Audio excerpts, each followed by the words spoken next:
TikTok-оор нэг юм ягаан давс ашиглаад усан дээр давс хийгээд лимон хийгээд тэгээ турхтаа ашигладаг нэг юм тренд TikTok-оор ер нь сүүлийн хэдэн сар явсан юм а да. Нэлээ их тренд тэгж явсан. Тэгээ хүмүүс ч ерөөсө давстаа ус хийгээл лимон хийгээл уугаал тэгэл тэр нь ингээд тураахтаа ашигладаг байсан чинь зөрүүлээд нэлээ хэдэн юунууд гарсан. Эрдэм шинжилгээний нийтлэлүүд гарсан. За сүүлд нийлүүлээд энэ давстай холбоотой ийм мэдээлэл эрдэм шинжилгээний том нийтлэл гарсан юм байна. BMJ Global Health гэдэг энэ сэтгүүл дээр өнгөрсөн 12 сард 74 мянган хүнийг оролцуулсан айгүй олон улсыг хамарсан 27 судалгааг хамруулад нэгтгээд нэг ийм дүгэл гарсан.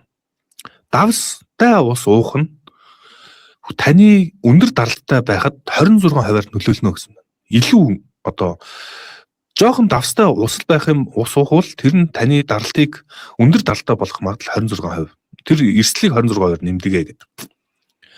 Тэгээд бид нар ингээд заримдаа би одоо жишээ нь ялангуяа ягаад даралт өндөр байгааг ойлгодгүй. Нэг шалтгаан нь одоо ууж байгаа идж байгаа хоол хүнсэндээ их ашигладаг гэж яриад байдаг.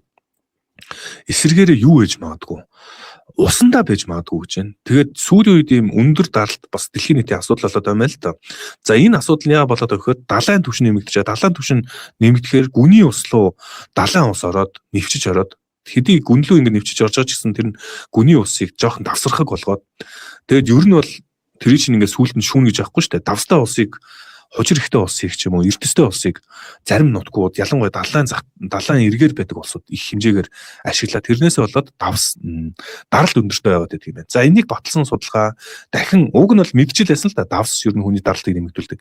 Гэхдээ ингээд зөрүүлээд саяны нэг юм TikTok-оор явсан баахан инфлюенсерүүд би ингэж дурдаг гэж нөгөө ягаан давсаа хийгээл ингэж ууж байгаа хүмүүс нь эргээд баахан хүмүүс дагаад байсан чинь зөрүүлээд хүү давс чинь тийм давстай ус уух чинь тийм сайн биш дээ. Асуудалтай шээ гэд тренд буцаад эргэж байгаа юм шиг байна. Зарим трендүүд ингээд зүрж иргэдэг.